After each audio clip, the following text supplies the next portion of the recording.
A new study has shown that infants who are breastfed for the first 6 months of their lives are better protected against antibiotic-resistant bacteria than babies who are breastfed for shorter periods of time or not at all. A mother's milk contains sugars that work like probiotics for babies, boosting the growth of beneficial bacteria in their gut while preventing the development of antibiotic-resistant bacteria. Upon analyzing breast milk, researchers found a number of genes that are responsible for providing antibiotic resistance to bacteria. However, the probiotic-like sugars seem to counter those effects. Scientists suggest that the presence of antibiotic-resistant genes in mother's milk could be due to antibiotic courses taken previously by the mothers. This suggests that mothers who are given preventative antibiotics during childbirth are more likely to carry antibiotic-resistant genes.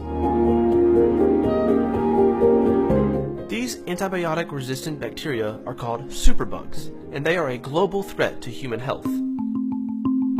When a drug no longer has any effect on a certain type of bacteria, that bacteria is said to be drug-resistant and can survive and multiply in the presence of an antibiotic.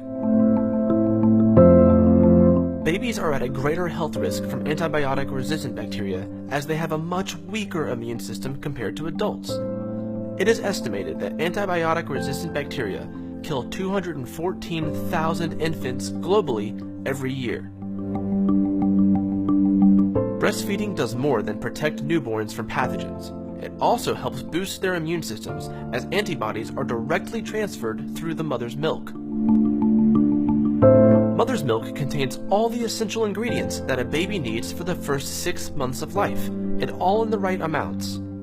In fact, the composition of breast milk can change to keep up with the pace of the infant's individual growth and changing nutritional needs. Babies who are breastfed for just the first 3 to 4 months are 42% less likely to develop asthma. Breastfeeding for at least the first 6 months not only lowers the baby's risk of getting ear infections, respiratory illnesses, and diarrhea, but also reduces the severity of infections if they happen to occur. Children who are breastfed for at least 3 months have a 30% reduced risk of developing type 1 diabetes and up to a 40% reduced risk for developing type 2 diabetes. Breastfeeding not only improves the growth and development processes, but also reduces the mortality rate in infants. Annually, breastfeeding saves about 6 million infants who could otherwise die from infectious diseases. It also plays a role in preventing SIDS, which is the sudden death of an apparently healthy child before the age of 1. SIDS accounts for roughly 1,600 infant deaths every year. While some mothers cannot breastfeed due to medical issues, there are many who simply make the choice not to. Despite all its benefits, breastfeeding is only performed by roughly 30% of mothers.